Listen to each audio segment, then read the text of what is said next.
Olá, caríssimo telespectador da Rede Século XXI, obrigado pela sua audiência. Está começando mais um programa Luz da Vida, nosso compromisso semanal no final da tarde do primeiro dia da semana, domingo, o dia em que celebramos a vitória de Cristo sobre a morte. Argumento da mais alta importância é o que estamos a desdobrar já há vários meses, quase um ano. O programa Luz da Vida trata dos salmos na nossa vida. O livro de oração por excelência dos judeus, o livro de oração por excelência do próprio nosso Senhor e Salvador Jesus Cristo, dos apóstolos da igreja primitiva, livro que para nós continua plenamente atual e porque Jesus o rezou, leu, meditou, pregou a seu respeito, é um livro que não pode deixar de ser estudado, rezá-lo, meditá-lo, contemplá-lo, vivê-lo, transmitir o seu conteúdo para todos os corações, para todos os homens. O livro por excelência das preces, do louvor, da adoração, da bendição, da súplica e da intercessão a Deus Todo-Poderoso. No final do programa passado, refletimos o versículo 2 do Salmo 3º. Já comentamos todo o Salmo 1º, versículo por versículo, com os padres da igreja. Da mesma forma, o Salmo 2º, estamos no Salmo 3º, que foi redigido pelo próprio rei Davi. Num contexto bastante, digamos, constrangedor, sofrido, angustiante, por que não dizer? E é o próprio versículo 1º do Salmo quem diz, o rei Davi, ele redigiu este Salmo quando fugia de Absalão, seu filho. A história de Absalão é o homem mais bonito do mundo, segundo a Bíblia, inimigo ferrenho do seu próprio pai, que formou um exército para destruir o pai, para matar o pai e para se apropriar do reino do seu pai. E esse salmo foi redigido quando Davi fugia do seu filho. Vamos então já ao versículo 3º. O versículo 3º, com os padres da igreja, e precisamente Santo Agostinho, nós vamos tirar uma importante lição desse versículo. Com a palavra, o autor, o rei Davi. Uma multidão inteira grita a meu respeito. Não há mais salvação para ele em seu Deus. Contexto. Davi aqui tem consciência de que não é mais uma unanimidade como rei de Israel, porque tem inimigos. Tem pessoas que estão insatisfeitas com o seu reinado. E essas pessoas, se foram envenenadas ou não pelo seu próprio filho, nós não sabemos. O fato é que boa parte dos súditos de Israel já tem a consciência de que é quase certa a vitória do seu filho, Absalão, de que Davi não tem chance nenhuma, de que o seu exército é em menor número, não é poderoso e bem treinado como o exército do seu filho. Aqui está o contexto. Uma multidão grita, não há mais salvação para ele em seu Deus. É muito triste quando você tem essa consciência. Há muitas pessoas que acham que eu vou perder, que o inimigo vai me destruir, vai me arrasar. De Davi para o Senhor Jesus. Sim, porque todo o Antigo Testamento encontra o seu cumprimento na pessoa de Jesus. E quando um salmo, ainda que redigido pelo rei Davi, ainda que trate do sofrimento do próprio rei Davi, chega até nós como palavra de Deus, essa palavra nos remete àquele que foi perseguido muito mais do que o rei Davi. Aquele que teve inimigos com muito mais virulência e voracidade e desejo de que ele morresse do que nosso Senhor e Salvador Jesus Cristo. Quem lembra, quem pode dizer uma das frases pronunciadas pelos inimigos de nosso Senhor quando ele estava na cruz? Se és filho de Deus, desça da cruz. Salvou a tantos e não consegue salvar a si mesmo. Ele está gritando por Elias. e assim por diante. Veja, adivinha quem te bateu, ó Rei dos Judeus, quando Jesus estava sendo supliciado e coroado de espinhos, e assim por diante.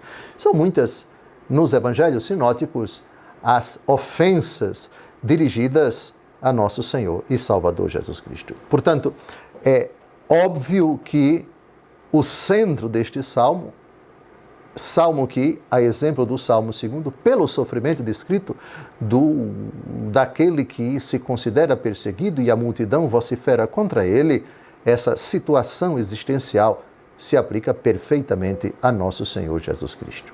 Eu diria, mais do que o rei Davi. Esse salmo fala de Jesus, fala mais do sofrimento de Jesus, da perseguição sofrida por Jesus, do que o sofrimento e a perseguição sofrida pelo próprio autor, que é o rei Davi.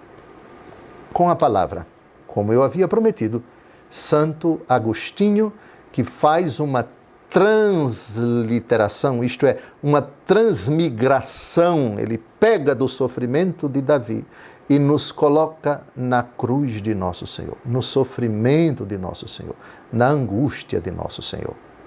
Com a palavra, o grande doutor de Hipona, Diocese do Norte da África, séculos IV e V. Uma multidão inteira grita a meu respeito: não há mais salvação para ele em seu Deus. É óbvio que não o matariam, se não houvessem perdido a esperança de que ele ressuscitaria. Em tal sentido são válidas as palavras: se és filho de Deus, desce da cruz. E a outros salvou, a si mesmo não pode salvar. Nem Judas, portanto, o trairia, se não fosse do número dos que desprezaram a Cristo, dizendo: para ele não há salvação junto de Deus. De fato, todos os inimigos de nosso Senhor Jesus Cristo acreditavam que com a morte dele, tudo acabaria para ele. Ou seja, o desejo de quem queria ver Jesus morto é puramente a morte de nosso Senhor. Se acreditassem na ressurreição, nem sei se valeria a pena, a não ser por puro ódio e o desejo de ver Jesus morrer, sofrer e morrer, eles matariam Jesus se eles tivessem plena convicção a respeito da ressurreição. O fato é que a fúria, o ódio das pessoas não permitem que essas pessoas enxerguem um palmo além do sentimento atual, pontual, de prejudicar alguém, de fazer o mal a alguém. Elas não são capazes de raciocinar o que se seguiria depois, nem para a pessoa que iria sofrer, nem para as consequências nefastas para a vida deles. O ódio, ele não pensa nas consequências. Ele só tem uma lógica, ele só tem uma finalidade, ele só visa a uma realidade: fazer o mal. Somente isso. Não importam as consequências. É uma loucura. Por isso vociferam: queremos que tal pessoa seja prejudicada, e ponto final. Bem, só que a morte de Jesus não parou por aí. Sim, a morte enquanto tal tirou a vida terrena de nosso Senhor. Mas as Escrituras já haviam falado: não deixareis o vosso servo ver a corrupção. Não deixareis o vosso servo ver a corrupção. Eu sei que o meu Redentor vive, diz o livro de Jó, e eu me pergunto se o próprio Jó, ao dizer isso, sabia do alcance dessa palavra: eu sei que o meu Redentor vive. Jó certamente não acreditava na ressurreição, mas disse um oráculo a respeito da ressurreição. Pulemos agora para o versículo 4. Avancemos, estamos comentando versículo por versículo o Salmo 3. Mas vós, Senhor, para mim sois um escudo, vós sois minha glória, vós me levantais a cabeça. Contexto: Davi cria piamente na proteção de Deus. E aqui o chama, com a linguagem militar, vós sois para mim um escudo. Davi usava escudo, como todo guerreiro. Davi era um guerreiro de mão cheia. Escudo significa aquela placa, e o material pode ser de latão, pode ser de bronze, pode ser de prata, enfim, a finalidade dele é proteger o guerreiro das investidas, dos ataques, das flechas e também das espadas do inimigo e assim por diante. Ou seja, tu és para mim uma blindagem, tu és para mim uma proteção. Vós sois minha glória. A glória é o esplendor, é o fulgor. Digamos em linguagem militar, a vitória. O guerreiro vitorioso é o guerreiro que triunfa sobre o inimigo. Vós me levantais a cabeça. Desanimado que estou, a certeza de que tem um general lutando comigo, me defendendo e defendendo o meu exército, isso me faz levantar a cabeça. Não somente o gesto físico de levantar essa parte do corpo, que é a parte superior, mas levantar a cabeça no sentido de moral da tropa. O meu moral está elevado, isto é, eu estou cheio de confiança, cheio de firmeza, cheio de esperança de que vou vencer e, portanto, o pensamento da derrota não cabe em mim e nos integrantes da minha tropa. O primeiro intérprete desse belíssimo versículo é Santo Agostinho. Não podia deixar de ser. Deixo, portanto, em aberto, com água na boca, todos vocês, para a interpretação belíssima que Santo Agostinho dá a esse versículo. Isto é, o Senhor é nosso escudo, o Senhor é a nossa glória, o Senhor é a nossa força. Quando o inimigo se avizinha, quando seus integrantes, seus soldados estão perfilados, prontos para a batalha, nada de desânimo. Glória, cabeça erguida, a batalha vai começar, mas o Senhor está conosco. Quem pode temer o inimigo? Não saia daí. Daqui a pouco a gente volta com o rei Davi, que redigiu esse salmo num momento muito periclitante, muito delicado da sua vida, mas saiu-se vitorioso. É o seu filho, o maior inimigo, que vai acabar morrendo. Deus é o refúgio, é a glória, é a cabeça erguida do rei Davi. Até lá!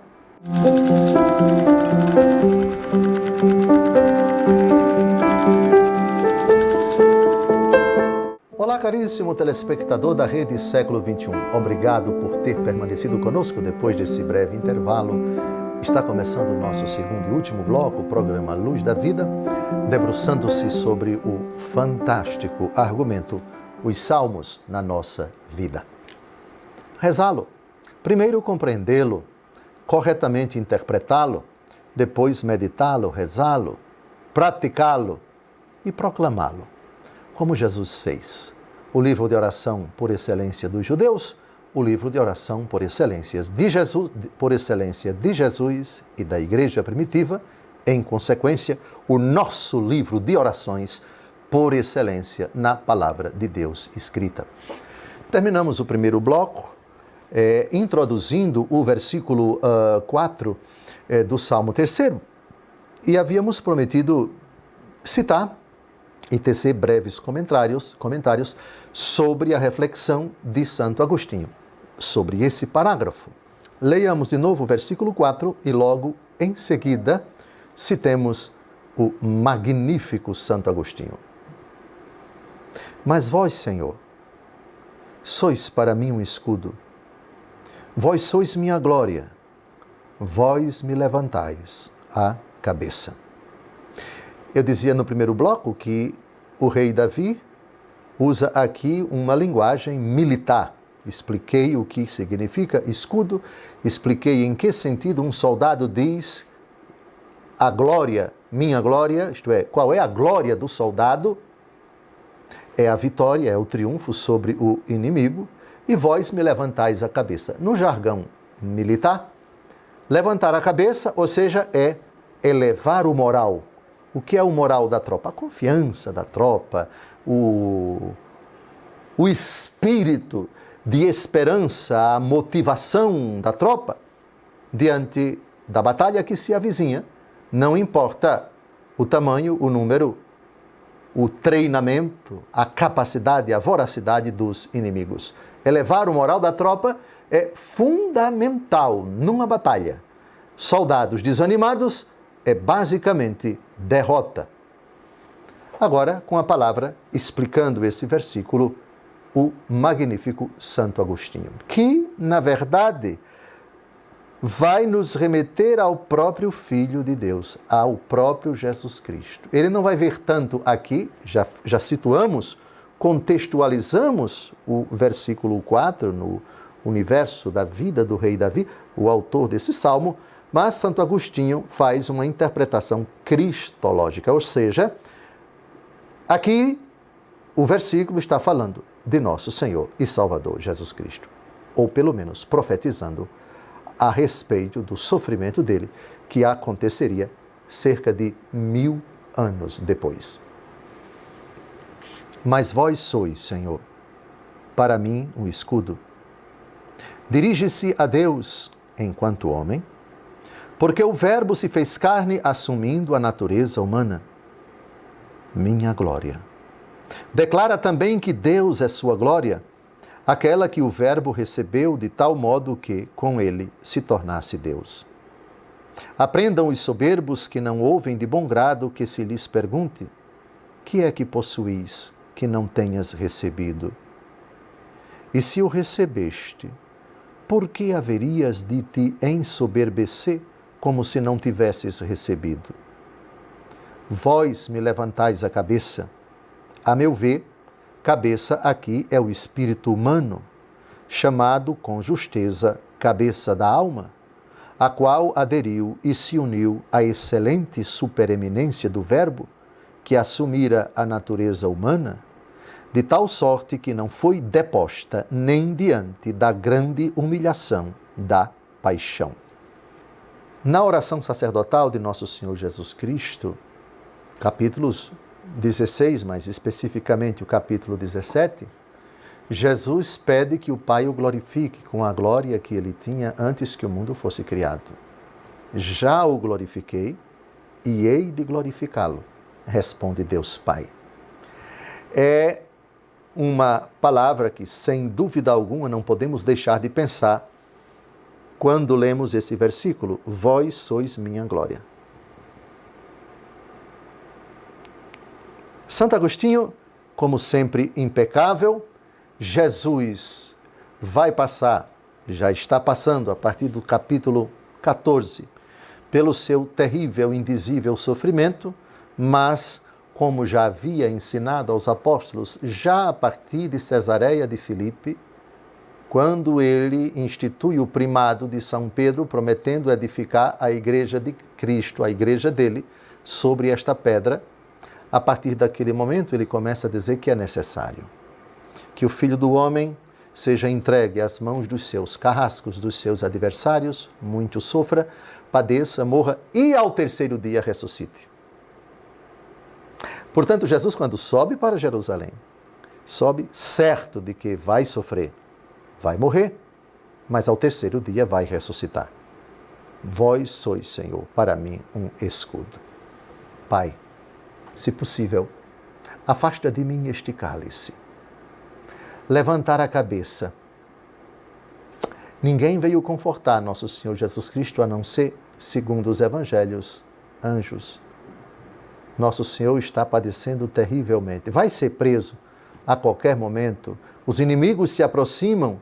Ele entra em agonia. Fiquem aqui, vigiem comigo. O espírito está preparado, mas a carne é fraca, etc, etc. Pois bem, então temos nosso Senhor que, malgrado seus incompreensíveis, intermináveis, misteriosíssimos tormentos, crê na ressurreição. Em tuas mãos entrego o meu espírito. Isso ele disse no Calvário. No jardim das oliveiras, não se faça a minha, mas a tua vontade.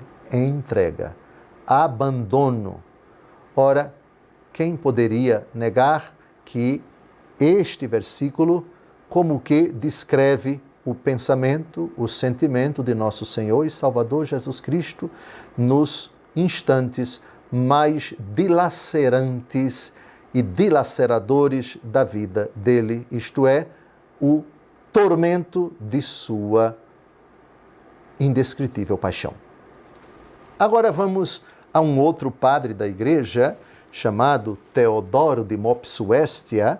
Nasceu no ano 350 e morreu no ano 428, 2 anos antes de Santo Agostinho, que morreu no ano 430.